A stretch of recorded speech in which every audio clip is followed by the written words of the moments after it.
anya futugo na darura ukacha ameta yoro la banike yoro ni ko chamona we hadmadanya ko we munombe ko la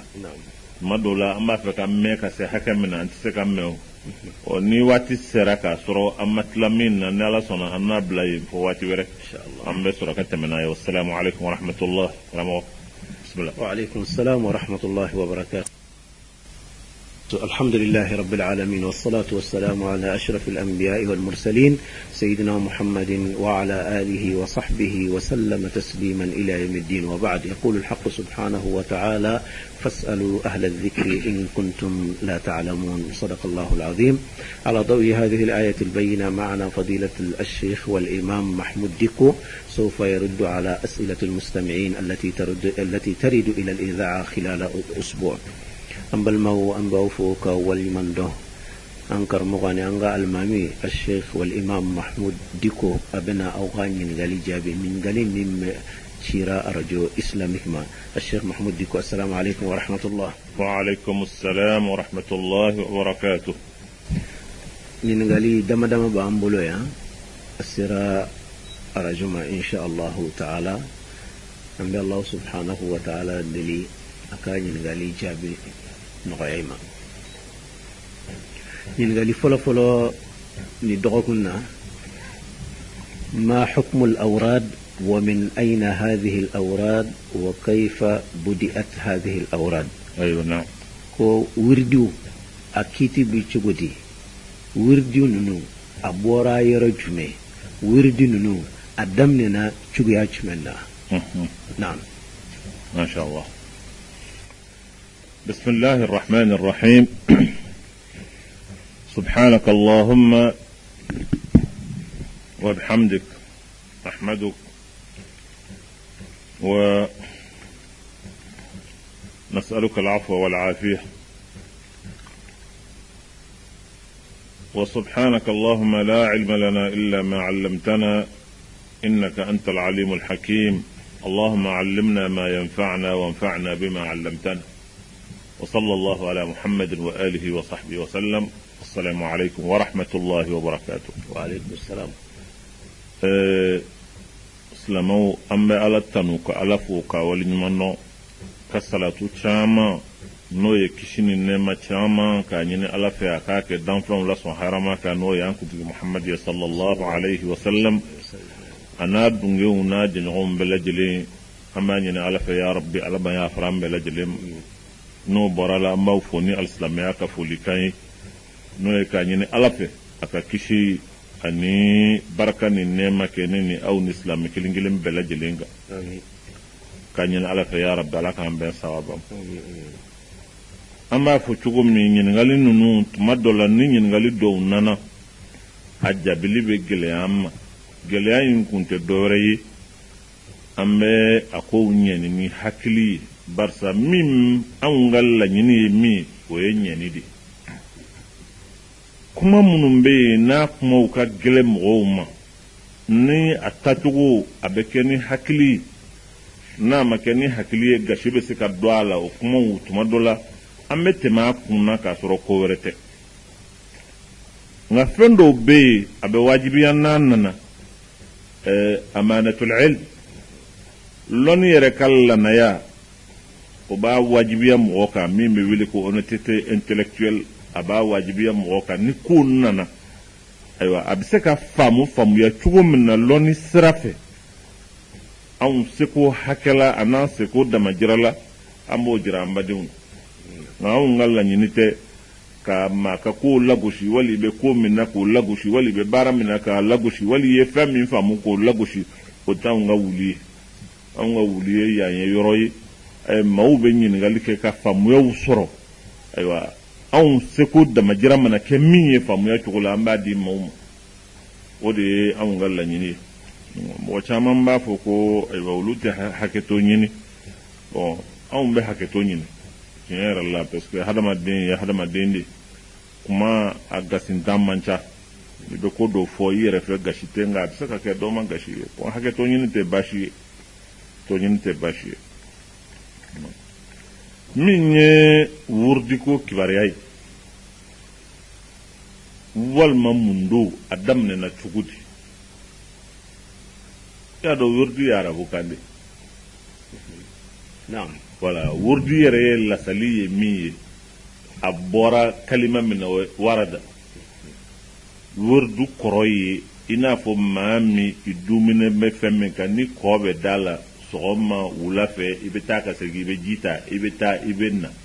hadama dembe femme nga ibeta ka sego ka we wurdi فلما ورد ماء مدين ورد الورد المورود ورد كروي إبتا كاسجي فمينغا ودي كروي كو ورد عربو كان دو باوي كو لازم يبدومي فمينغا أتارينا فو مامي كوبي دالا إبتا إبجيتا إبتا إبسجي بن سوما إبتا ولا في إبتا وردي يري كلمة amana na lanyini ye femi o ye ma bitaka sigi femi ga dungu du ibake o ye wurdi o komi ndu ani islamiyana na du nyogon na du nchogo dola mi ni wurdi fora dura amba famu chogo mina hakilawla o ye zikri koroye mi ala togo mi ni ma du mi ni mbaka be foko wurdi ne wurdi mine o sorola cugudi a damnene yo damne cugudi me aw be min famala nan be se ka fo sharia yere fe ko de ya damne cuguyi o ye femi na sabatira ka fo alakira sallallahu alayhi wa sallam a hijra lin ka bom maganga ta madina muhajiruna tukura alakira nof alayhi salatu wassalam muhajiru ye magan dugule munun limaniyara nu yu ka dubla وكان نفلو بلا وتغلانغولون تارا على كرا نوفي عليه الصلاة والسلام وجناني او فانتايني او فانتايني نو دسباتو يا بلادلي على كم ولو تالي وتارا ما دو سرو ويه مدينة دوغلون ويه الأنصارو ولو بي وكايورو لاي وكافرو توروبلو وكا ايوا مغازين توروبلو ايوا وبجاغولا وكابلاسيولا وكاسولا باسكو وكادوغولو donu le nana ulu ye nan ini ma min jera na keri jatigiye na kera ma nyuma ye abe sene yoro dima abe sigi yoro dima sugula ma munu ma osoro ulu chama kera ahlu sufawi ulu tara do misiri kon jatigila yere tula ni misiri inte o mami ni ummena te ni ala kera alayhi salatu wassalam ni kele bulu bna wuli abo fo mawi ogma mawbe nyame wudi ube na folo wudi mamu mbadi oye ansaru kan munde parce que abulu de bulu na fara ko anga nafaqati ke na fara kanga jakabo akobele jele yuwi ala kudu muhajirina nunu munumbe ni fandan do luna na kiliya utara ala kira segre sallallahu alayhi wa sallam ko kirama ذهب أهل الدثور بالأجور كلها fentigi no ye nafulotigi ulu tarani baraji beye utaru makashi ala kirala alayhi salatu wassalam yusalluna kama nusalli ulu be seli koma ambe seli chugom ube sun koma ambe sun chugom wa ube tlaka nafulo bubulu ube ni here bara nunum beke na fara ko ayeta jihad la ay nafulo bo ay ninge ulu de babo okuma utarani baraji beye kiraku ma alayhi salatu wassalam okuma ndina fendi aw mawa femi mata baraji ɲɔgɔn sɔrɔ i mana fɛn o fɛn kɛ i t'a tigila mɔgɔ bɔ baraji la fo ni maa min ye aw ta ɲɔgɔn kɛ o tuma anw bɛ se k'a fɔ fɛn fɔlɔfɔlɔ min dira nin minɛ nin ye wurudi ye k'i dumaya kan a dira di cogo min n'i bɛ se k'a fɔ k'o de ye ko lasali ye o ye nin ye o don na ala kɛra k'u ma alayhi salatu wasalam n bɛ min d'aw ma o tuma seli o seli n'aw selila ni salamu bilala subhanallahi siɲɛ 33 alhamdulillah shinya bisa manisaba Allahu akbar shinya bisa manisaba aya dumuka aka bamboka mashiti seka au se barajila nunga bara imbelajile utiseka kun aula fo na be femi ke awake ode yake iba koloshi maube koloshi nun gla ubake bi konondo ani konondo ka tunga ke bisa manisaba katlaka ke bisa manisaba iye koloshi o koloshi soro ebita tro de bala peske ni lasali be wurdi la ni nde alla sali bela jelen tara ay ni mina kata wurdi adam na cugo mina weni ulu yi o bara yinke nga komi aywa fandaw sigiro yi aywa fentigo ka yoroy dal wuto baroni kumala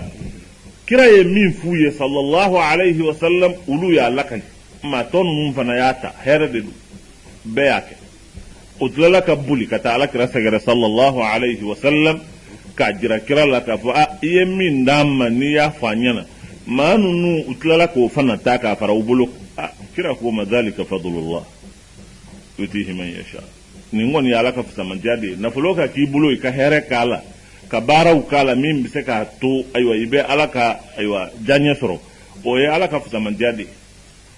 kuma la nyini mi ayen ni mina akata fo aka dumaka adamna na damna chugumi o yeni ni nde be wede ko albaqiyatu salihat man to in belajelen na faranni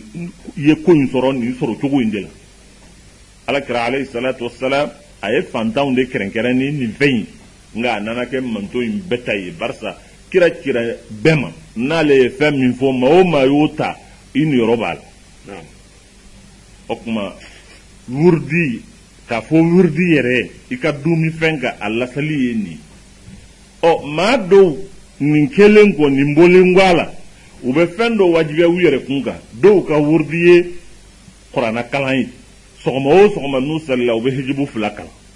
ubo dumo ko fana be welu ko wurd ma do ka wurdi me yesuwosu ube joko dabado sil ube dumo ka hadama dembe dumi ala kosma minga nama wajibe ka ole ka wurdi ko imbe famutindi femin nanani aywa fongo nyogonyaw ni aywa ko warawuye oye ko famu cugudi barsa karamo folom nun demana akramo bam nun demana oye ko indila ni indila cugudi la munun sigira ma munun be wele nu to be fo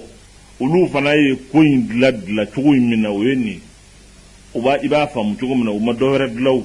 la ilaha illa allah bitatu rodu wala dawta ya hasbunallahu wa ni'mal wakeel wala dawta ya astaghfirullah wala dawta ni eminye aywa akam goyeni nanama kama na gwambe na ne galimani ama dafa ne tise kanga batuke ne fari mafoni fando be finya na ibita ibamba feminga onaseka aywa ke sababu ye ki deme ika alabatu ni ka aywa kula oye fenwi ko damne tugo oye amiseka min vala oye ni fotugo yi adamne nati o ni mami iye karamoye ika kalandengu ani no femgo ere femin korobo ka foko ijidiraka ayi jidilli maniani chasrila ala kula fiere nana donka fo jongwala infleni ka ndumi femin gani ayen no bonna piska ayen gali mania jidi parce que bato be haraba den gali mania jidi nibe aywa ala batuke ala kosmage abi gali mania jidi ala bi dhikrillah tatma'innul qulub abe hadama den ni ma min ni be flan na ini ma sabati ni be ala kufo abi ni sabati limaniya ka ti jidi limaniya la ma mun ye karamo wiye nulu yereye we wa fendo mun wiyere qur'ana kalande do wala aywa seli de do wala do tay sunye do tay ala kusmay obe aywa fendo wajibe wiyere ka salatu ala kiraka alayhi salatu wassalam ani la ilaha illa allah ni famaro kulufo ka ke wiyere ka wajibi no ye nobo ukallimaniya la wiyere ba fo mo warawi ibe dumi ninga ni mama o dumiro ka o de laban na sa kalanne ya di nyoma o lamana kana atoda atigila ka fo kari ka wurdi ko yere la salike wodi kari ka wurdi abe fo qadiriya do rete minni aya aka kalande aye femin fuye ku ka lazim o be do faru kallimale ka jidi togo inna nadda alela ka fo ko asalengo mawo ma ya ka kalandi be ko kari ka aywa wurdi ko yin an ba famu cugu mina sorolati kelebe yoro munun nasa ni fongo nyogoya be yoro munun nasa ni ma min ma antata ote aywa ote sraka ni afora o fo cugu la o ko ni ote sababai ni ma min be ni na tebbe ka do ni na wala na don o ko ni fongo yi we fenwara ude munun be du ko kono ni sra janyana ni wati u janyana aywa ko chama be du akono bon fem fana na wele la ka togo kala ka te kulu ye ka ban o kuma o fana be caractère wereta aywa be ke fen corporatiste ye abe ko chama be du kono o ye kow ye waati kow ni lahalaya kow de don n'o tɛ fɛn ye foroba de ye astafirullah o tɛ maa ta ye kira de y'o di maaw ma parce que ala y'o fɔ bon a yɛrɛ ko astaghfirullah fa inni astaghfirullah fil yawm 70 marra wa fi riwayatin 100 marra a ye astaghfirullah fɔ kɛ bon bari ne yɛrɛ b'a kɛ o kuma o ye fɛnw ye minnu sɔrɔla ala kɛrɛfɛ alayhi salatu wasalam la ilaha illallah mɔgɔ k'a lazim kira de y'o fɔ subhanallah mɔgɔ k'a lazim kira de y'o fɔ fɛn caman fɛn o fɛn ye zikiri ye a bɛɛ bɔra ala kira de la alayhi salatu wasalam o kuma ni min bɔra kira la k'a di manto in ma o ye foroba ye o tɛ maa kelen si ta ye ko in sɔrɔla dɔrɔn k'a fɔ nin ye o sɔrɔla min fɛ o ye i ka karamɔgɔ ye maa min ye ni ale duminen bɛ fɛn min kan n'o ye nɔ bɔ a ka limaniya la a yɛrɛ y'a kɔlɔsi k'a fɔ ko n duminen bɛ fɛn min kan nin ye a ye nɔ bɔ n ka limaniya la a ye n jidi limaniya la barisa hadamaden b'o dɔn n'i bɛ baara min kɛ n'i ka limaniya jidira i yɛrɛ b'o dɔn n'i y'o fɔ i ka kalandenw n'i nɔfɛmɔgɔw ye olu fana ye o jarabi u y'o kɔrɔbɔ u nana sɔrɔ tiɲɛ yɛrɛ la ni u dumuni min kan o ye dɔ fara u ka limaniya kan o kuma ko in labanna ka kɛ ayiwa tɔgɔ ye a labanna ka kɛ ko wɛrɛw ye o dama de don n'o tɛ astafirullah o tɛ maa si ta ye la ilaha illallah o tɛ maa ta ye allahu akbar o tɛ maa ta ye allahu o tɛ maa ta ye nin ye allahu subhanahu wa ta'ala yɛrɛ ka fɛnw ye a ye min di kira ma kira y'a di manto in ma bɛɛ ka kan nin na bɛɛ ka kan nin na i y'a minɛ mɔgɔ bolo i m'a minɛ mɔgɔ bolo an kɔni ka faamuya la a bɛɛ ye lahalaya kelen min ye a tɔ in sa n'o ye a silisilaw n'a minɛ cogo n'a bila cogo in o tɛ anw ka baabu ye anw b'a faamu cogo min na o tɛ o faamu cogo in o fana ye baabu wɛrɛ ye minnu faamubaw olu bɛ yen olu b'a faamu ten olu ka baara ye o cogo ye anw kɔni m'a faamu o faamu cogo la wallahu subhanahu wa ta'ala a'lam an b'a fɛ ka min fɔ dɔrɔn k'a fɔ n bɛ nin wurudi wala wurudi k'a di ni lasali b'a la o ye an filɛnen ka min fɔ o kuma siga t'a la ala kira ye nin di sahabaw ma ka tila k'a f'u ye k'u ka dumɛn bon kira ye maaw fana sɔrɔ minnu ye sahabaw ye u sigilen a taara muso dɔ sɔrɔ ayiwa fɛn caman a nawa ta ten bɛlɛkisɛ caman wala mɔgɔ se k'a fɔ o tunnen b'a kɔrɔ n'a ye subhanalahi fɔ a b'a ta k'a bila n'a ye nin fɔ a b'a ta k'a bila fo ala kira alayhi salatu wasalam k'a ma ne bɛ fɔcogo jira i la fɔcogo min ka nɔgɔ i ma ni nin ye n'i y'o fɔ siɲɛ kelen a bɛ komi ayiwa a bɛ siɲɛ 1000 hakɛ d'i ma a y'o fɔ a ɲɛna donc o bɛɛ ye dalilu ye minnu b'a jira k'a fɔ mɔgɔ ka fɛn dɔ fɔ ayiwa k'o zikiru ka o lazim o kɔni tɛ baasi wɛrɛ ye nka a tɛ se ka di fo ni n y'a di bon ani fɛn caman caman minnu bɛ fɔ a kun kan ni donna la nin de bɛ sɔrɔ nin de bɛ kɛ tan nin de bɛ kɛ tan nin de bɛ kɛ tan o kɔni ye fɛn minnu bɛ mɔgɔw su pour que i ka don a la kuma ninnu sa kuma caman de fɔlen bɛ kuma ninnu na o ye kalandenw ka kumaw ye sabu hadamaden i ka karamɔgɔ i bɛ fɛn caman fɔ a kan i yɛrɛ bɛ fɛn fɔ a kan fɛn min ni ayiwa o ye kanu kojugu de ye hali maa minnu bɛ balontankow ni fɛnw na bɛɛ b'i ka tɔnw lapasa k'a lapasa i bɛ fɛn min fɔ a kan o ye kojugu o ye fɛn bɛɛ ye hadamaden mana don ko la ni tɔgɔ dara la k'a kɛ kulu ye ka ban k'a kɛ tɔn ye i b'a lapasa o tuma o lapasali la kuma caman bɛ fɔ fɛn caman bɛ fɔ tuma dɔ la fɛn minnu n'i y'a suma ni sariya ye ayiwa a faamuya bɛ gɛlɛya i ma e min t'a kɔnɔ bon fɔ mɔgɔw k'a faamu o ye hadamaden yɛrɛ ka tabiya de ye i ye fɛn o fɛn kanu i bɛ o k'o lakali fo ka taa se yɔrɔ la tuma dɔ la i bɛ dantɛmɛ k'a la o ye hadamaden ka ko de ye dɛ o ye hadamaden ka ko de ye donc o caman bɛ sɔrɔ ko in na o de ye bɛnbaliya minnu ni a bɛ don maaw ni ɲɔgɔn cɛ tuma dɔ la aw ye nin fɔ nin tɛ tiɲɛ ye aw ye nin fɔ nin tɛ tiɲɛ ye nin fɛn o fɛn filɛ nin ye maa minnu kalannen don ni u ye ikhlasu kɛ k'u dusukun jɛya a ɲinini dilanli ɲinini ye o bɛ se ka sigi k'a kuma fɔ yɔrɔ minnu bɛ yen ni ayiwa o ye dantɛmɛ kumaw ye k'a faamu k'a fɔ o ye partisans ni maa wɛrɛw ka kumaw ye parce que o bɛ kow la a bɛ fan bɛɛ fɛ i bɛ kulu o kulu la n'a welela kulu ka ban aw yɛrɛ ka aw yɛrɛ ni ɲɔgɔn cɛ n'a ye fɛn dilan ka tɔgɔ dɔ nin na ka tɔgɔ dɔ nin na ni tanafusu kɛra dɔrɔn a bɛ kɛ ko dɔ y'a ni ɲɔgɔn cɛ o ye hadamaden ka tabiya de ye o ye hadamaden ka tabiya ni fɛn o fɛn kɛra fila ye ka ban nin tɔgɔ ye nin ye nin tɔgɔ ye nin ye o tuma a bɛ na ni ayiwa ɲɔgɔn dan ni rivalité ani fɛn caman ani bebi itain la pasa bebe itain foka anye bebi itain foka ka doin foko o ke dola beba ajira ka foni min tantaina o tenyumaye bon akuma chama me ebita soro mamire ko jubo ale mo fo a hakilna toye a tabulu toye nga ko ina mena sra la kata fentama me noro la kata mire yadla noti na akumbe la be filama oye hadama de ya tabiade o be koula fo mauka famu donc ni si min vleni keleni woyo kundala ni mbela jele responsabilité be mamunun kunga oye mamunun kalanendo no be dinado ni ma ni dungo bokula ka ko lanyini ni alayi ka lanyini ni dina yere dlali ni mbebe famu ko la saliye mi adam na tugumna aywa ko munun nanala oye hadama dinya ko wi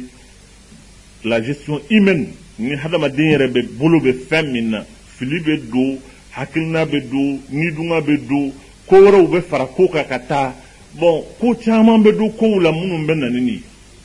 minum benna ni aywa nyogon fam baliyayin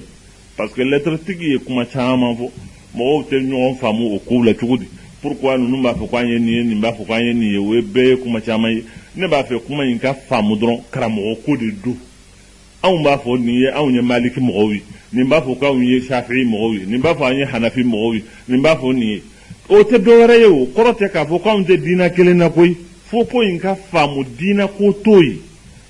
ne a fo nga kuma chama senfe ka fo ko confusion be do yoromna maw be dina ni tariqa de confondi nyogona ko kelente dina o yasirata de ودنا الناس اللي عم بافو إذن الصراط المستقيم إذن الصراط المستقيم نيالا يعفو يرو كدينا يرفو أبي الصراط دي طريقة قرأي بدومي فمين قدرون كوكرا من بي نبي دوموكا كي جيجاوكا وأن لو استقاموا على الطريقة لأسقيناهم ماء غدقا فمين ديريما قرأي إكي جيجاوكا ويسرد للين عبيبولو غنية دينا فو يكوكراي ودبي كونفيزيون ناتي أو نجمنا كنا karuka dina ni dina kurai ni dina fo ka ban akera da mana kodi fa ka famu dina werete islamia ye dina kelendi wala mazahibu be yani ara'u be fem famu tugo be se ka kei different école interprétation no ye ka ko lakali tugo la na famu tugo obe mais dina ko ni kelendi an komi bamanangan na dina a vocabulaire chaman tambulo o de yake nanye komi ye nante min do amba fo dina kura ni ko dina ka ba o ko warare dina te dina ye kelende o islamiyade mazahibu be o ye aywa fongi o ye école wi maliki kawiye ko in famuta shafi'i ya famuta ni ya famuta aywa hanafi ya famuta do ye ni fota angara mo ibn taymiye ni foala ibn al-juzi ni fo ibn al-qayyim ni fo o ye kalango ni famu ya ku o tabulu no sege de o ni dina purate nyoye srala ni ye dina fo ka ban o ye religion révélée o de be wele ko dina ni ko kura o ko ma be na fo ni islamia be ko wera nan o de be wele ko dina kura bon bamanangan na ni ndebe mawu bla nyona ni dina kura mowi ni karu tabulu kurai ni bon ni yo foka ban abenna ni fenge astaghfirullah te fen kurai subhanallah te fen kurai alhamdulillah te fen kurai la ilaha illallah te fen kurai wa kullu cité min dadu ni islamia de tay okma to fam ya to min be o e karamo munum be ni ika karamo ayere fem min tajriba ka ayere la koro ye karamo de yo wajibi ayere ka o kera tabolo ye na silila tuma na tilala beninke no ye nobo akalli mani ala ka kalli mani ajidi ayere fana ba kono je ya ko fo aka kalandenwi o kalandenwu bo di nyoma alaba o bitla ka fo ko ni ye karamo ka tabolo bon o ni dina kurate kele bon o famu ya tugo a ni fora wa ni mafowa afora ni fojugo na mafo ni tugo anya famuta au ma famuta o fongo nyoya munu be mo wuce o ye kalan yere ka famu ya tugo ani hadama den ka hakili dailele no ka se hakemina ani be ko famu ya tugo mena oyo tabolo wi bon o tɛ ban ka kɛ kow la o tɛ ban ka kɛ kow la donc an bɛ se ka min fɔ wurudi yɛrɛ kibaruya la o ye nin ye a tɔ sa n'o ye a silisila n'a dicogo minnu bɛ sen na nin ye bon ne tɛ o baabu mɔgɔ ye n bɛ min dɔn a la o ye nin ye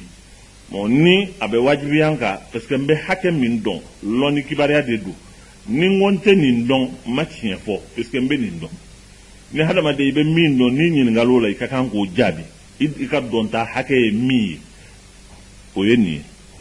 an b'a ɲini ala fɛ ala k'an mɛn sababa ma. amiin. ɲininkali filanan hukumu ziyaratul qubur juuralenw minnu bɛ kɛ kaburu la a kiti ye jumɛn ye silamɛya la. ayiwa i y'a dɔn ziyaratul qubur n'o ye ka taa kaburu juura ye faamuya cogo de bɛ ko in na sariya ye fɛn dɔ fɔ a la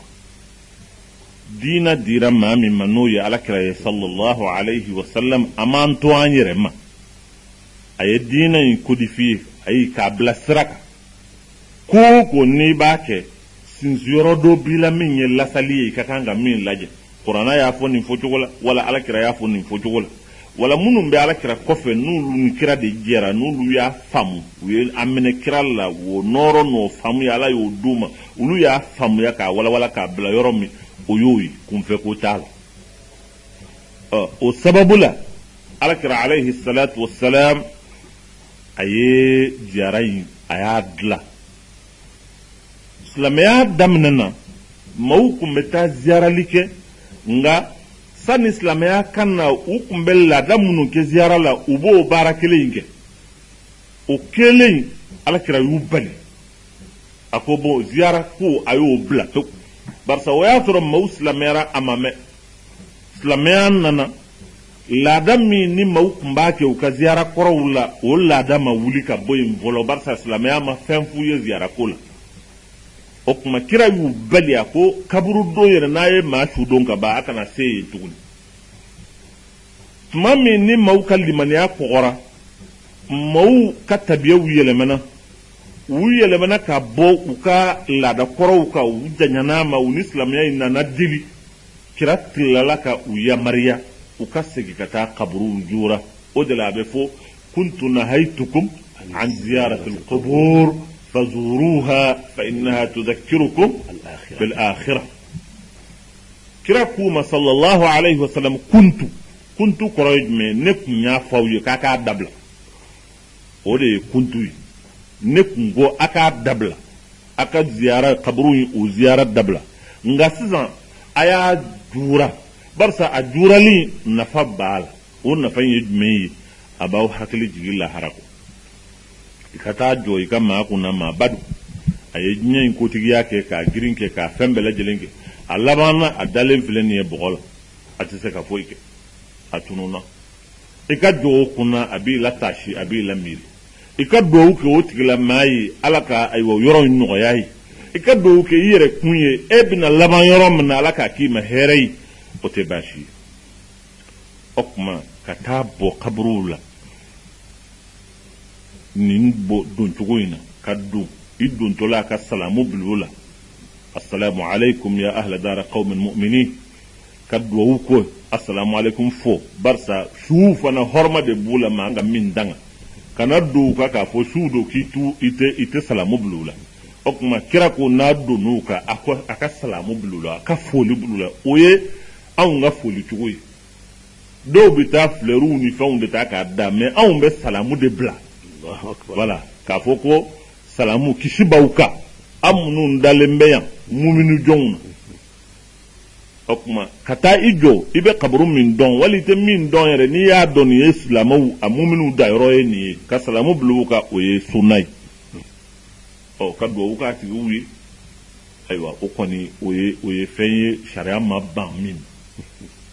duwawu in san kɛcogo kuma caman b'o la nka alimuhim ka salamu bila u la ka duwawu k'u ye sariya ma ban nka min bɛ yen sa ni ne t'o dɔn m'o ye nka n bɛ wajibiya k'o fɔ n t'o dɔn m'o ye n t'a dɔn a dalilu bɔra yɔrɔ min ne tɛ se k'a fɔ k'a tɛ yen dɛ o ye kuma ye o ye ka kuma jalatigɛ yɔrɔnin kelen n tɛ se o la ne de m'a ye wa n t'a dɔn a bɔra yɔrɔ o yɔrɔ min kɔni bɛ k'anw fɛ yan ka don k'a don da k'a fɔ ko nin don masina san kɔnɔ bɛɛ ka fara ɲɔgɔn kan an ka taa Karima masina jura ne t'a dɔn o kɔni o bɔra yɔrɔ min ka dɔgɔda kɔni ka welewelema kɛ ka communiquéw kɛ ka jama wuli a ye taa an ka fara ɲɔgɔn kan ka taa jura nin don masina ne t'o dɔn barisa min ka fisa bɛɛ ye n'o ye alakira ye sallallahu alayhi wa sallam ne m'a ye sɛbɛnfɛnw na k'a fɔ don kɛrɛnkɛrɛnyana k'o y'a ziyara don ye m'a ye n m'a sɛbɛnnen ye n m'a mɛn k'a fɔ ko o tun ye sahabaw ka laada ye kira kɔni bɛ yen alayhi salatu wasalam ni maa min sera ye sɔgɔma ka di ye o wula ka di ye o waati o waati ka di ye i bɛ taa jura don ma fɔ a la waati ma fɔ a la voilà ɔ min ye ka a dɔgɔma da k'a fɔ ko an ka fara ɲɔgɔn kan an bɛ ka taa ayiwa bɛɛ fana n'i bɛ taa i bɛ i ŋaniya siri ayiwa i taakun ye min ye ni mɔgɔ min b'e la k'i ka taa o fɔ o yɔrɔ la k'o bɛ dilan o kɔni anw ye min kalan k'a fɔ ko silamɛya sariya y'o fɔ ani nin kɛcogo in kɔni ayiwa anw kɔni ka faamuya la o tɛ kelen ye ni mɔgɔ bɛ kuma i bɛ kuma k'a dan hakɛ la anw ka faamuya la o to o cogo ye nin ye yɛrɛ la an m'a ye wa alakira alayhi salatu wasalam k'a fɔ ko bi de o ko yɛlɛmana o tun bɛ yen kunu ayi sɛbɛnfɛn fɛn o fɛn bɛ yen an m'a y'a la wa an bɛ kitabu minnu kalan an bara yan n'an b'o dɔn kabini gali al-Akhdari al-Risala al-Ashmawi al-Qurtubi tɔgɔ ye irshadu saliku ani mudawwanaw ani hukamu ani khalilu k'a fɔ k'i bɛ baabu ye min bɛ o ko in kan o tɛ yen yɔrɔ ka taa fara ɲɔgɔn kan k'an sigi o yɔrɔ la bɛɛ bɛ taa lahara ko t'i kunkolo la n'i bɛ taa de denko de b'i la i bɛ taa de nafoloko de b'i la i bɛ taa de nin de b'i la ka taa o la an b'o min kɛ ka taa ni hadayaw ye ka t'o fili o kaburuw kan tiɲɛ yɛrɛ la anw ye min kalan sariya la a tɛ kɛ ten voilà an ye min kalan sariya la a tɛ kɛ ten o kɔni an bɛ se k'o fɔ an da camancɛ la k'a fɔ anw ye min kalan sariya la a tɛ kɛ ten a bɛ wajibi an kan an ye ko in faamu cogo min na an k'a fɔ o fɔ cogo la an k'a fɔ a cogo la an m'a fɔ mɔgɔ kana taa mɔgɔ ziyara an m'a fɔ mɔgɔ ka jurali ayiwa jurali ko ye kojugu ye mais a bɛ ka organiser cogo min k'a dɔgɔda k'a kɛ seli ye bon an t'o kɔni dɔn san o san n'o ni fɛn min kɛra a bɛ kɛ idi de voilà san o san waati k'o sigi k'a fɔ k'an bɛ nin kɛ nin waati de la san o san a ye na o kɔni o bɛ kɛ idi ye bon idi k'o don seli la o tɛ yen i yɛrɛ ma nin ye kari ye ne ka mɔgɔ dɔ bon bɛɛ ka fara ɲɔgɔn kan an ka taa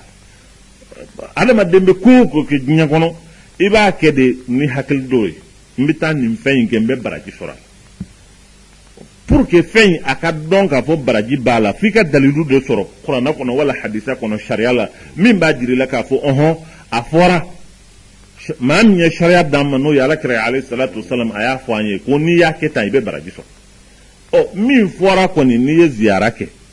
nka ziyara in k'a dɔgɔ da a ye na an ka fara ɲɔgɔn kan a ye nafolo bɔ a ye nin kɛ an ka don sigi an ka ɲɔgɔn wele an ka taa kɛ tan an ka taa kɛ tan an kɔni m'o kalan an m'a ye k'a fɔ sahabaw tun b'a kɛ tan sahabaw tɛmɛnen kɔ an m'a mɛn ko a kɛra o kɛcogo la min kɔni bɛ sen na sisan nin cogo min bɛ ka kɛ nin ye anw ka dɔn t'a to ye an ka dɔn t'a to ye wallahu subhanahu wa ta'ala a'lam إن قال سبنا من استيقظ في النوم على الساعة 7:30 بعد شروق الشمس هل يصلي الصبح أولا ثم ركعة الفجر أم كيف يفعل؟ ما من كنا كبوس نغلا 7:30 صغما ويصر كليبورا نبا فيك سلي يلا أي صغما دا سلي دي كفلو كتلاخا بركعة الفجر جرسرا وأبيا أبيك أباك تشكوش مننا الله أعلم. nin ye fɛn ye an kɔni baara yan taabolo min dɔnnen don kosɛbɛ o ye maliki kaw ka taabolo ye jamana in karamɔgɔ caman bɛ kiiti kɛ n'o de ni i wulila sunɔgɔ la dugujɛ ye maa min minɛ tile ganna tile yɛrɛ bɔra ka ban pewu ni wulila o la n'a kɛra ten i bɛ rak'atayn fajiri seli ka sɔgɔma da o kɔ nka e ɲɛ yɛlɛla i ye ɲɛ yɛlɛla yɔrɔ min o bɛnna ni fajiri yɛrɛ ye sɔgɔma a bɛ ka seli i bolila ka taa misiri la masala i bɛ seli alimami nɔfɛ i bɛ fajiri in seli seli mana ban alimami Maliki ka fɔcogo la ni seli banna i b'a to fo tile ka kɔrɔta i bɛ sɔrɔ ka rak'atayn fajiri seli o ye alimami Maliki ka fɔcogo ye maa wɛrɛw bɛ yen alimami wɛrɛw ka fɔcogo la n'i ye silamu bila yɔrɔ min i bɛ sin ka rak'atayn fajiri sara o yɔrɔ kelen in nin kɛcogo fila in bɛɛ lajɛlen o taabolo in o bɛ anw yɛrɛ ka jamana kɔnɔ yan maa minnu bɛ Ahmad Hanbal ka mazhabu ka olu b'a kɛ nin kɛcogo la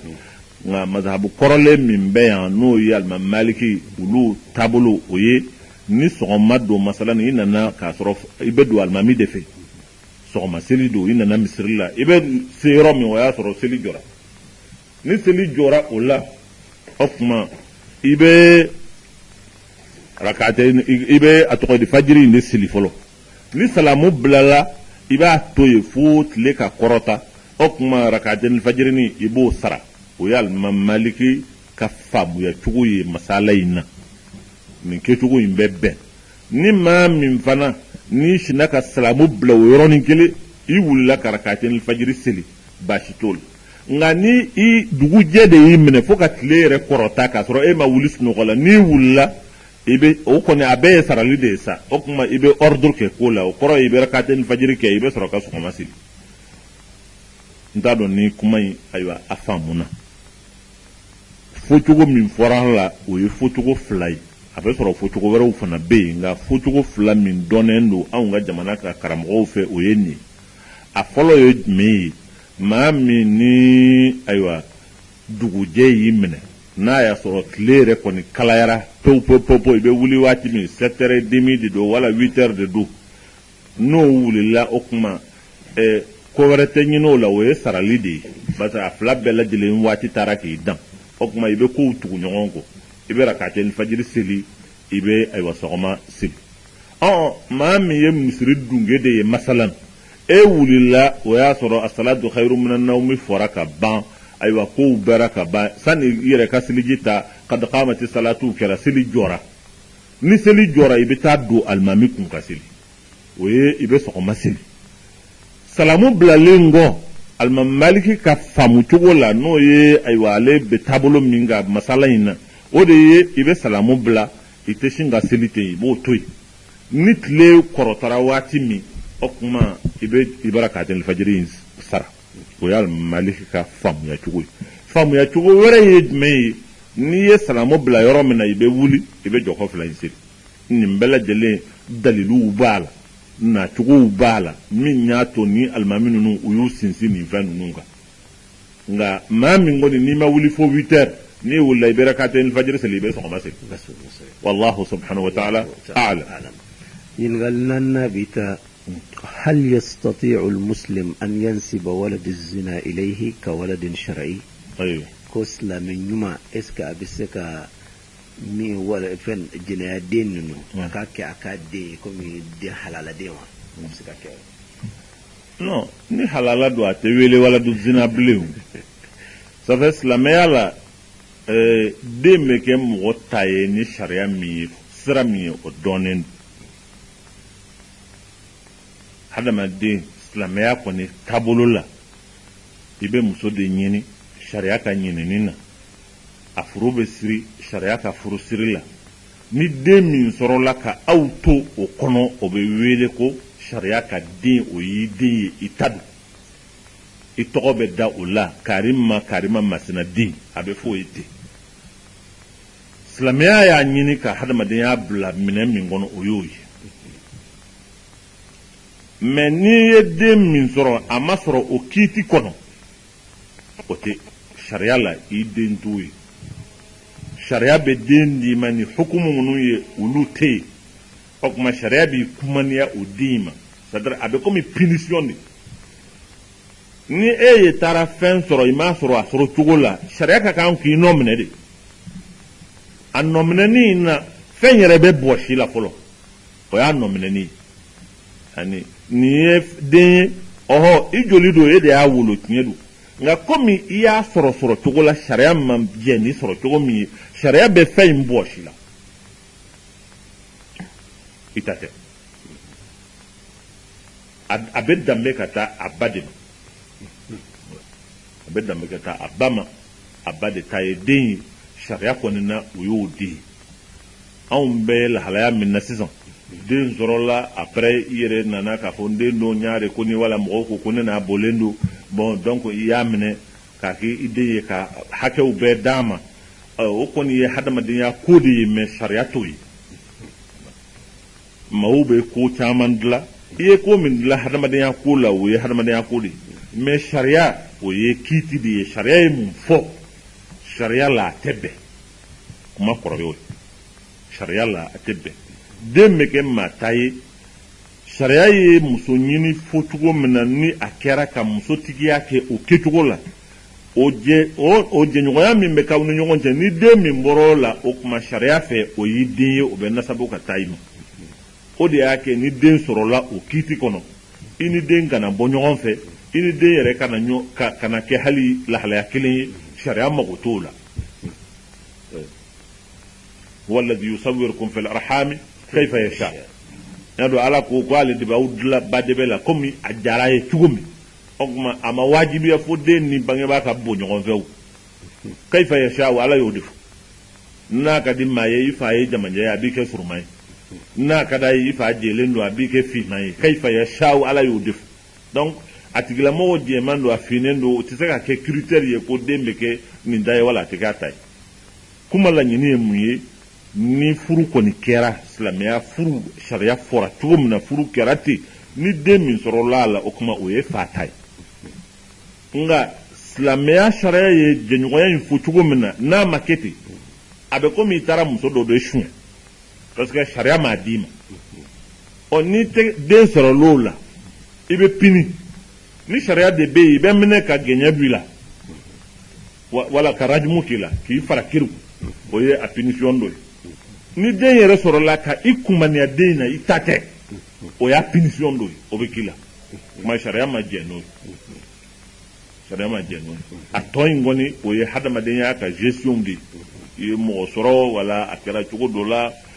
ladonbaga ma sɔrɔ a la mɔgɔ tɛ yen min bi i janto a la bon hadamadenya la i hinɛna na i ye a ladon ka kalan ka fɛnw k'a la nka k'a fɔ k'a bɛ danbe ka taa i ma sariya bɛ hakɛ minnu di den ma ale k'o sɔrɔ ayi o kɔni o tɛ o dɔ in ye o ye gestion sociale de maa dɔw b'o kɛ u ka damira kama n'o tɛ sariya la i den tɛ a tɔgɔ ma kan ka wele i la a bɛ wele de k'a danbe ka taa a bɛnnakanw ma o de ye ayiwa a sariya ka kiiti ni den kɔni ni ayiwa fa ma dɔn mɔgɔ min na wala maa min sariya fɛ ayiwa sariya ye min fɔ a ma kɛ ten ni den kɔni wolola dɔ de y'a wolo siga si t'o la mais n'i y'a ye a bɛ fɔ mɔgɔ ma k'a fɔ ko k'i tɛ halala ye o kɔrɔ ye k'a fɔ k'i ma wolo sariya kɔnɔ ni sariya ma kɛ ko min na o tigiya i bɛ se k'o kɛ cogo di sariya kɔni na a tɛ bɛn Allah subhanahu wa ta'ala alam a tɛ bɛn sariya la kuma jaabi y'o ye ɲininkali duurunan bi taa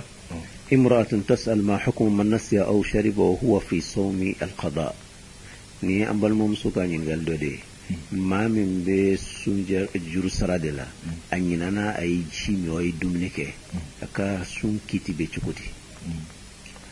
bon anw b'a fɛ mɔgɔw ka fɛn min faamu kafara yɛrɛ min bɛ wele kafara sunkalo kibaruya la kafara dɔw bɛ so ka mɔgɔ sɔrɔ o tɛ o ni sunkalo tɛ ɲɔgɔn ye sira la mais sunkalo o sunni kafara bɛ maa sɔrɔ lahalaya min na o ye sunkalo kalo de kalo min don hɔrɔma kalo de don n'i ye dankari o hɔrɔma in de la sariya b'i pini k'i nɔ minɛ o de bɛ wele ko kafara kafara yɛrɛ de ye k'i ɲɛŋi k'i nɔ minɛ fɛn dɔ bɛ i y'a kɛ i man kan k'a kɛ o tuma pour que maa wɛrɛ kana a ɲɔgɔn kɛ wala i yɛrɛ i ka ladabu i kana segin a ɲɔgɔn ma o tuma ɲaŋini dɔ bɛ da i kan o de bɛ wele ko kafara a bɛ faamu bamanankan na cogo min na o y'o ye o tuma sunkalo a kiiti la kafara be maa sɔrɔ fɛn kelen de la sunkalo kɔnɔ maa min sunkalo yɛrɛ kɔnɔ sunkalo tile fɛ i bɛ sun na i y'i tugu i ye ji min kafara b'i sɔrɔ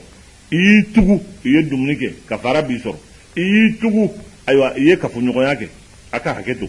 o b'i sɔrɔ o de ye i ye dankari sunkalo a hɔrɔma la nka n'i bɛ sarali la sarali bɛ kɛ waati de la min tɛ sunkalo ye n'i ɲinɛna ka ji min wali ɲinɛna ka ayiwa dumuni kɛ o tɛ kafara ye kafara t'o la kafara t'o la min b'a la i b'a sara i bɛ tile kelen in sara alimami maliki ye kuma in fɔ cogo min na o ye nin ye n'i ye kitabu lajɛ ashalul madarik fi sharhi al irshad salik a bɛ na ni o kuma in a b'a fɔ su'ila malikun maliki ɲininkara عن من أكل أو شرب أو يعني جامع في نهر رمضان ناسيا قال عليه القضاء فلا كفارة له عليه بعفو أبن الناي سئل مالك يعني يقول في المدونة سئل مالك أقول كما من فلان كما من كتابه من أويم مدونة ويم مالك جانجي وكا كتابه كم مالك ينغرا ما من aywa ay dumuni ke anyinana ka dumuni ke wala anyinana ka aywa jimi wala anyinana famunum be sungolo aywa suntige ayo dola kelenke anyina bato amada ba kama yala o kiti be chuguti malik ko alayhi alqada'u fala kafarata akwa yetli kelemi ay dumuni ko mina ba ni ye dumuni ke yi hakili jigina ibi damne ibe tleti foka taa tile ban nka ni sunkalo banna o tile kelen i b'a sara o ye maliki duguyew ka faamuya ye ko in na faamuya wɛrɛ b'o la faamuya wɛrɛ o ye karamɔgɔ wɛrɛw ka faamuya ye min sinsilen bɛ hadisa in kɔrɔ ye jumɛn ye a sabatira k'a fɔ alakira alayhi salatu wasalam ko ni aw dɔla kelen ka sun don n'a ye a ɲinana ka dumuni kɛ wala a ɲinana ka ji min o kuma n'a hakili jiginna a k'a daminɛ a ka tɛmɛ n'a ka sun ala de y'a ladumuni ala de y'a lami maliki ye kuma in faamu cogo min na ni dɔ ninnu y'a faamu cogo min na o ma kɛ kelen ye dɔw y'a faamu fɔ tan o kuma hali n'i bɛ sunkalo de la n'i ɲinana ka dumuni kɛ wali n'i ɲinana ka ji min i hakili mana jigin yɔrɔ min na i ɲinana k'a fɔ bi i yɛrɛ bɛ sun na i sinna ka ji dɔ faro a tɛmɛna i ngɔnɔ fɛ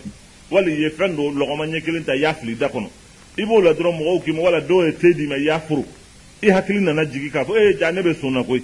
o kuma i b'i daminɛ dɔrɔn i bɛ tɛmɛ ni tile banna a banna i ka sun ka ɲi o ye dɔw ka faamuya cogo ye olu y'a hadisa in faamu ten alimami maliki ye ko in faamu cogo min o ye n'i tugu i bɛ kafara de bɔ kalo fila i b'o sun ka tugu ɲɔgɔn nka komi i m'i tugu o kuma kafara kɔni t'i la nka tile kelen i b'o sara o ye ale ka faamuya ye parce que alhamdu o de bɛ na ni kafara ye i tugura ka ji min i yɛrɛ ye bi ye sunkalo ye n sunnen don n labanna ka na vraiment sɛgɛnna dɔwɛrɛ tɛ n na k'a fɔ ko ni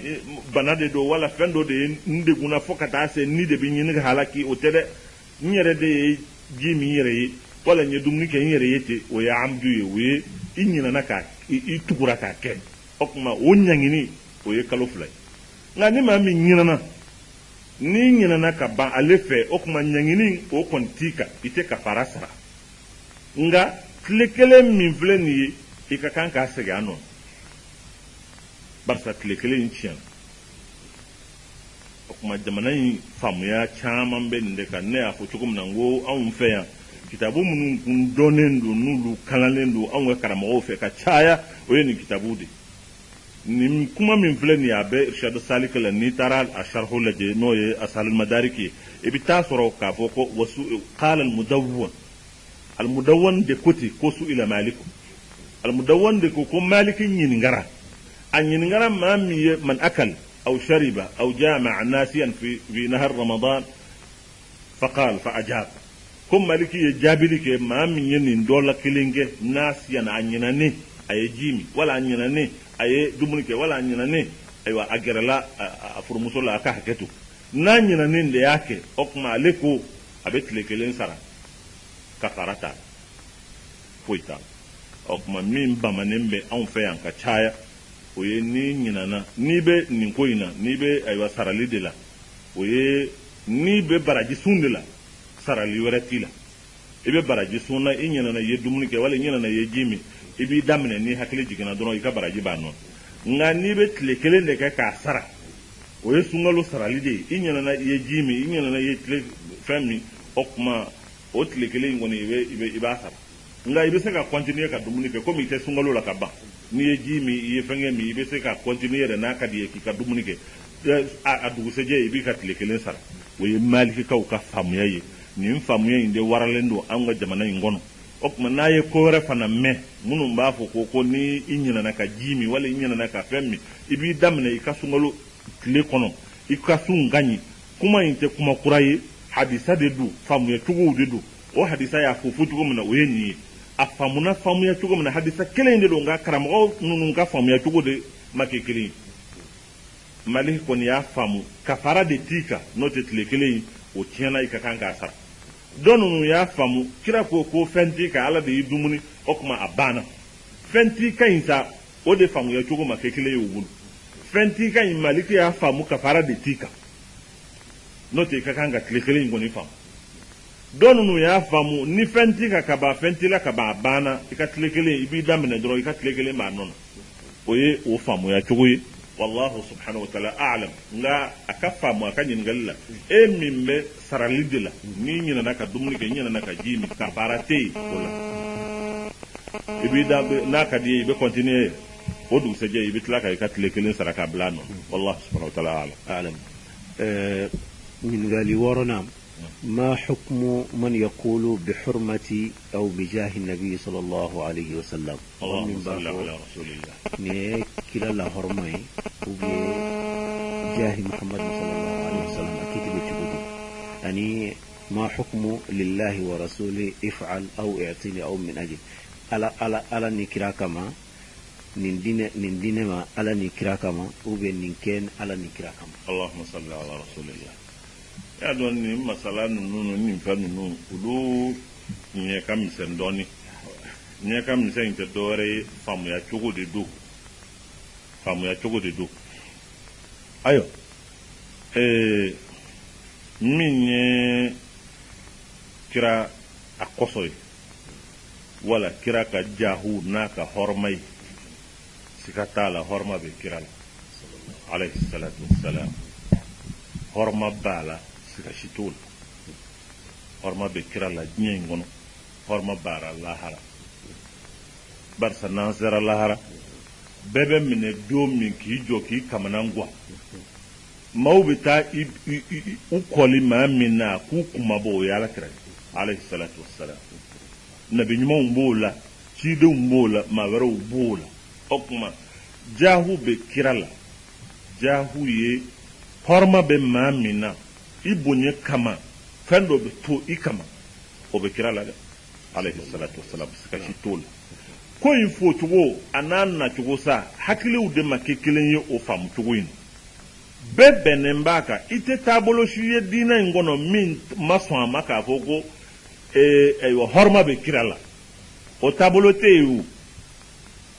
bɛɛ bɛnnen b'o kan o taabolo tɛ yen a bolo minɛnen o bolo jiginnen o fɛn wɛrɛw bɛɛ bɛnnen b'a kan k'a fɔ ko hɔrɔma bɛ kira la alayhi salatu wassalam jahu bɛ kira la alayhi salatu wassalam siga t'o la o maa si tɛ min fɔra ɲɔgɔn ko o la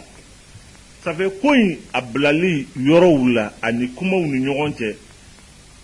yɔrɔw o faamuya cogo maaw fɔra ɲɔgɔn ko de la dɔw y'a faamu k'a fɔ tiɲɛ don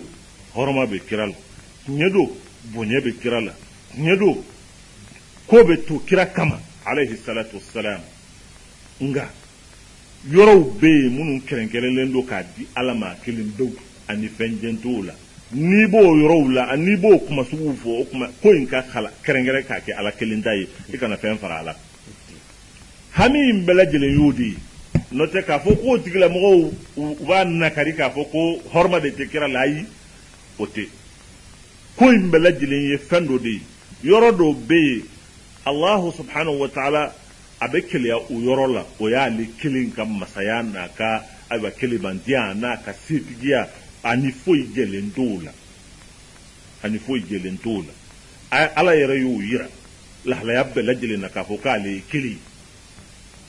ale ye kelen n kelen a ye n de bag a ye n kelen a ye n de wele n kelen a ye dɛmɛ ɲini n fɛ o y'ale ta ye o y'ale ta ye ani fɛn kana ja la nin kuma in fɔ cogo maaw fɛ pour que dɔw k'a faamu kana ala ni fɛn jɛ ani mɛlɛkɛ kana jɛ o la a ka nabi ani nabi ɲuman kana jɛ ani ciden kana jɛ nin y'ale nin yɔrɔ ye a kelen pewu ta don o ye min bɛ wele ko souveraineté absolue c'est-à-dire que a kelen don ani foyi jɛlen tɛ ani foyi la sharika lahu n k'o de bɛ fɔ ashhadu an la ilaha illallah wahdahu la sharika lahu sharika kɔrɔ ye jumɛn ye jɛɲɔgɔn association t'a la c'est-à-dire que ale ta ye min ye ani foyi jɛlen t'a la pour que o ka faamu kumakan wala ayiwa ko wɛrɛ si kana to k'i ka glisse ka don o kɔnɔ maaw ka souci n'u ka hami o dɔrɔn de ye o de y'a to u b'a fɔ ko fɛn dɔ bɛ yen n'i b'a fɔ kana ala ni fɛn fara o n'o tɛ k'a fɔ ko jaahu tɛ kira la jaahu b'a la hɔrɔma bɛ kira la alayhi salatu wassalam o ye fɛn ye fɛn min n'a sabatilen don maa ma nakari maa tɛ se k'o nakari maa tɛ se k'o nakari kuma bɛɛ lajɛlen bɛ yɔrɔ min na o de ye fɛn minnu bɛ yen ni ala kelen pewu ta don i kana ala ni fɛn jɛ o la maa minnu b'a fɔ fana k'i kana ala ni kira fɔ o yɔrɔw la parce que maa dɔw bɛ yen u b'i ɲininka k'a fɔra ko mɔgɔ kana ala ni kira fɔ ayi mɔgɔ bɛ ala ni kira fɔ o ala bɛ fɔ a kira bɛ fɔ o ye wajibi de sauf kuma in n'i y'a tengu yɔrɔ la yɔrɔ dɔ la o kuma maaw bɛ siran ala ni yɔrɔ ye min ye n'a ko k'a ni fɛn tɛ jɛ o la i kana taa fɛn don o yɔrɔnin na ko in bɛɛ b'o yɔrɔ de la i n'a fɔ n y'a fɔ cogo min na n'an ko ashhadu an la ilaha illallah an bɛ min fara ko o ye de wahdahu la sharika la i bɛ wahdahu fɔ o kɔrɔ ye kelen pewu don i bɛ tila k'a fara a kan la sharika lahu o kɔrɔ ye jɛɲɔgɔn t'a la fɛnw bɛ yen o y'ale kelen ta ye ale kelen ta ye nka k'a ɲini i bɛ min ɲini ala fɛ ala k'a d'i ma kira kɔsɔn o kɔsɔn in o bɛ yen hali i bɛ se k'ala wele ala n ka kira kanu min bɛ n dusukun na o kɔsɔn nin di yan i bɛ ala wele n'a ye wele cogo don a tɛ wuli pewu fo n'a y'a sɔrɔ i tɛ ala kira fɛ alayhi salatu wassalam n'o tɛ n'i b'a fɛ tiɲɛ tiɲɛ yɛrɛ la i tɛ ɲɛsin ala ma n'o ye abada a k'i lasegin maaw bɛ ala wele n'o ye i bɛ ala wele n'i yɛrɛ ka baara ɲuman kɔsɔn n bɛ ala kira fɛ o kɔsɔn ala nin kɛ n ye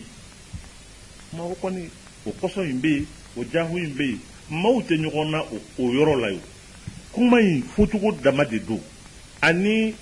maaw hakiliw yɛrɛ disposelen don ni ne y'i minɛ ka ban k'a fɔ ko e bɛ taa e fana ye ne minɛ ko ne bɛ taa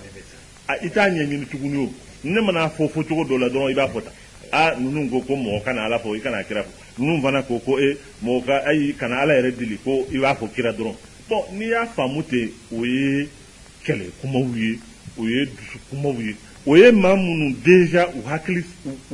bɛɛ sigilen bɛ ni position dɔ ye dɔ kama n'a a fɔra ten a tɛ faamu o tuma minnu ko i k'a fɔ ala ye yɔrɔ dɔw la i kana fɛn fara a kan olu bɛ don yɔrɔ min o ye i k'a faamu fɛn dɔw bɛ yen o ye ala kelen ta ye ani foyi tɛ jɛ o de y'a kɛ i b'a fɔ ashhadu an la ilaha illallah wahdahu a kelen pewu la sharika lahu i b'o fɔ mun na fɛn dɔw de bɛ yen o y'ale ta ye ani fɛn tɛ jɛ a la o de y'a kɛ i b'o fara a kan c'est une affirmation de sa souveraineté absolue. C'est-à-dire qu'elle est kelen de b'a yɛrɛ sago la fɛnw bɛ yan ni foyi jɛlen t'o la a bɛ fɔ cogo min na la malakun muqarrab wala nabiyyun mursal mɛlɛkɛ tɛ yen ko k'a ni ala bɛ jɛ o kow la ciden tɛ yen k'a ni ala bɛ jɛ o kow la o kɔni y'ale kelen pewu ta ye o de y'a kɛ ni mɔgɔ bɛ seereya i b'a fɔ wahdahu i bɛ tila k'a d'a kan la sharika lahu la sharika in kɔrɔ tɛ dɔwɛrɛ ye a ka faamu fɛn dɔw bɛ yen o y'ale kelen ta ye a ka domaine de souveraineté de don ani fɛn tɛ ja la i tɛ se ka gɛrɛ a la gɛrɛ cogo si la min b'a to ko e n'ale de bɛ jɛ k'o kɛ ɲɔgɔn fɛ o tɛ yen donc o ka faamu dɔrɔn harijɛgɛ ye ala kelen ta ye ale de b'a di kɛnɛya ye ala kelen ta ye bana ye ala kelen ta ye ale de b'a di ale ni foyi tɛ jɛ k'o di mɔgɔ ma o y'ale kelen ta ye o y'a ka domaine de souveraineté ye ni maa tɛ jɛ fɛn minnu a bɛ f'i ye dɔrɔn n'i b'o ɲini i k'o ɲini ala kelen pewu fɛ kuma in ye kuma fɔcogo de ye komi maa minnu yɛrɛ b'a fɔ ala n'a kira olu b'a fɔ de manière inconsciente o fana bonya dɔrɔn de don u hakiliw la k'a fɔ k'u bɛ kira ni ala fara ɲɔgɔn kan ala yɛrɛ ka se la o hakili t'u la o ŋaniya fana t'u la u b'a dɔn ala ye u b'a dɔn kira ye kira ye kuma fɔcogo don nɛnw delila la donc dɔw tɛ se k'u yɛrɛ mara n'u y'a mɛn kana fɔ hali n'i bɛ delili kɛ kana fɔ ala n'a kira bon mɔgɔ t'i yɛrɛ bila o bɛ fɔliw la parce que a kun tɛ o maa min b'a fɔ lagalakatɔ tɛ mais c'est inconscient c'est-à-dire que hadamadenw n'a donna mɔgɔw ka subconscience la o ye a donna hakiliw ni tabiyaw ni jogow la u tɛ se ka to n'u m'a fɔ o fɔcogo la o tɛ ko wɛrɛ ye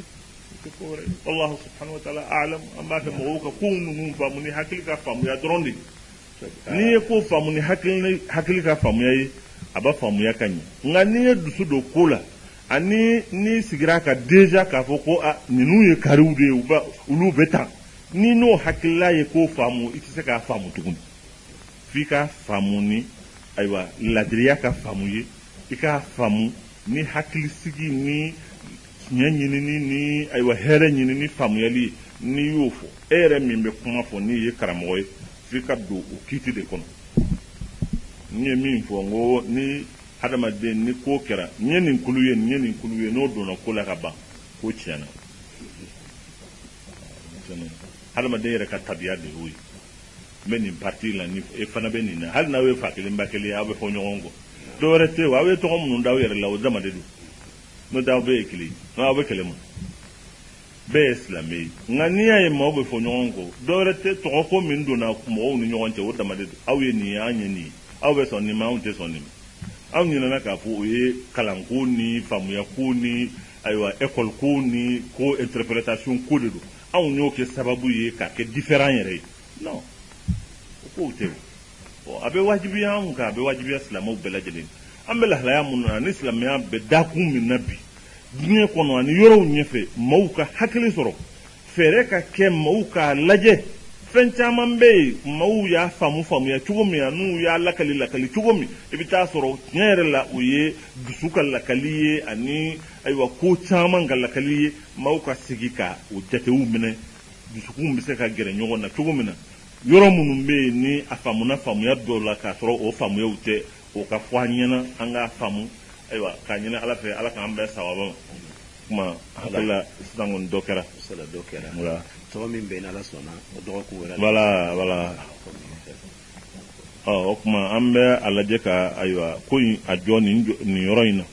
maaw ka hakɛ to darura ko don n'o tɛ a ka d'an ye n'u ye ɲininkali o ɲininkali kɛ an ka se k'a bɛɛ lajɛlen jaabi mɛ n bɛ min fɔ jaabili in na hali bi n bɛ segin a kan